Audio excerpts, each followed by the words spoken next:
également avec le groupe Star Times, où donc il y a les clubs guinéens vont bénéficier bien évidemment une bagatelle de 7 milliards de francs guinéens à l'espace de 10 ans. Et est-ce que là aussi les règles prévoient à ce qu'un comité de gestion comme la Ligue guinéenne de football professionnel puisse être dans cette situation jusqu'à signer des partenariats comme ça de Barry?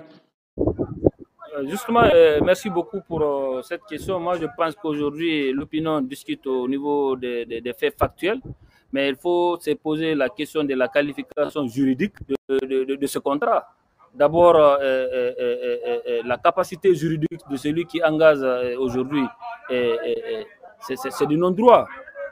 Comme vous le constatez, peut-être que vous avez les informations aujourd'hui, les statuts de la Fédération guinéenne de football qui constituent la constitution, le guide réglementaire d'orientation de tout ce qui encadre le football de la République de Guinée, dit que les ligues rentrent dans la catégorie des démembrements et que ces démembrements-là n'ont aucune personnalité juridique. Donc la conséquence juridique de ces appellations, ça veut dire qu'aujourd'hui, ces ligues-là n'ont pas cette capacité à contractualiser avec une tierce personne. Ces ligues-là n'ont pas cette capacité à s'administrer librement. Ces ligues-là n'ont même pas la capacité à créer un compte bancaire parce que la qualification légale et juridique les empêche de l'être. Alors, ils dépendent entièrement de la Fédération guinéenne de football. Ils vivent les subventions allouées de la Fédération guinéenne de football. Donc, aujourd'hui, les statuts de la Fédération guinéenne de football ferment carrément ces ligues qui sont des démembrements à la pour chercher par eux-mêmes. Les moyens doivent attendre que la Fédération guinéenne de football les et de s'engager vis-à-vis d'une tierce personne pour engager quoi que ce soit la Ligue. Tout revient à la fédération qui doit la fédération qui doit encaisser les sous et c'est la fédération qui doit redéployer ces sous-là vers la Ligue. Voici un peu l'orientation juridique qui a été donnée dans les statuts.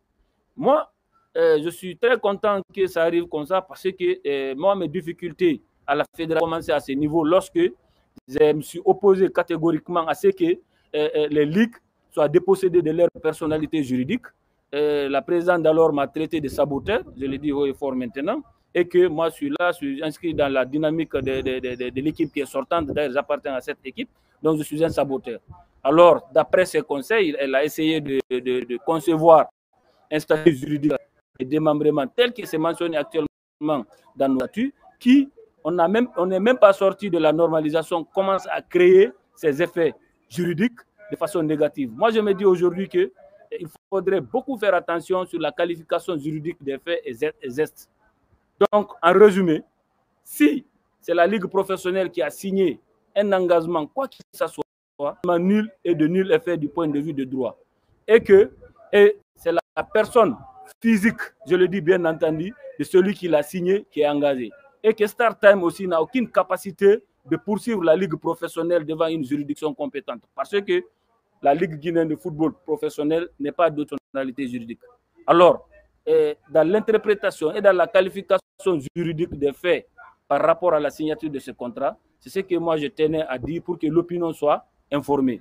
Dans la configuration actuelle des statuts, l'article 12, alinéa 3 et 4, le stipule en noir et blanc, les ligues, les districts, les ligues régionales, tout ce qui est ligue technique n'ont pas cette personnalité, donc n'ont pas cette capacité d'engager quoi que ce soit. Ils doivent tous s'en remettre à la sagacité de du comité exécutif de la Fédération guinéenne de football pour faire quoi que ce soit.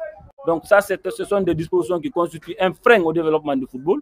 Moi, j'avais lancé l'alerte lorsqu'on travaillait sur le projet des statuts, mais qu'en ce temps, il y avait d'autres velléités qui prévalaient. Alors, on m'a verrouillé, on m'a bâillonné, on m'a même demandé de se déporter carrément dans le processus de traitement des statuts parce que moi, je ne suis pas inscrit dans la droite ligne que le Conor est en train d'orienter. Alors, moi, je me dis que je suis très satisfait que dès qu'on n'est même pas sorti de la normalisation, et cette normalisation commence à créer des difficultés aux gens, parce que tout simplement, il y a certaines dispositions des statuts qui n'ont pas été adaptées selon la réalité guinéenne.